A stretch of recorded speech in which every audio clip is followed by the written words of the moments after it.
This week, our Torah portion, or Parasha, is from Numbers 4:21 through Numbers 7:89. It is called Naso in Hebrew, which means to lift up. This Parasha gives us the record of one of the most famous Hebrew blessings, Birkat Kohanim, or in English, the priestly blessing, also known as the Aaronic benediction. It goes by these names because God gave this blessing to Aaron, the high priest, and his sons, the priestly line, to bless Israel. A blessing from God which the priests would speak over Israel. In Numbers 6, God says to Moses, "Speak to Aaron and his sons, saying, 'Thus you shall bless the people of Israel.'" This is the only blessing in the scripture that God himself wrote. And how beautiful that this one-of-a-kind blessing from God is meant to bless his children, the people of Israel. We might be so used to hearing the words of this blessing every Shabbat that we forget how wonderful they are. Let's meditate on these words, in the knowledge that God himself wrote this blessing to be declared over us. The Lord bless you and keep you.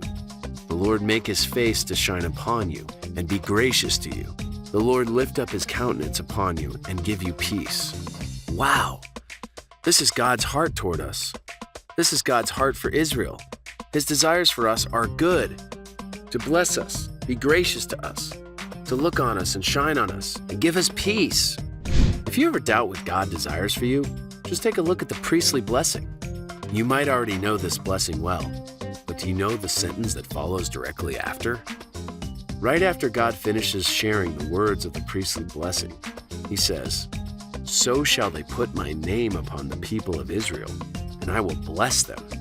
In other words, when the priests would pray this over Israel, they would mark Israel for God, putting his name on them, declaring that the people of Israel were his, and he would bless them.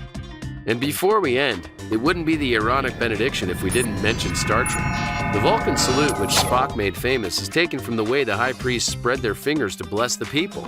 There are different thoughts as to the meaning behind this Jewish tradition, but either way, live long and prosper.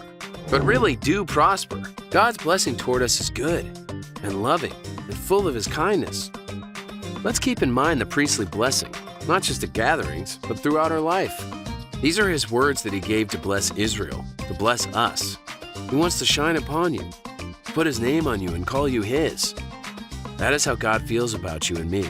So today and every day, the Lord bless you and keep you.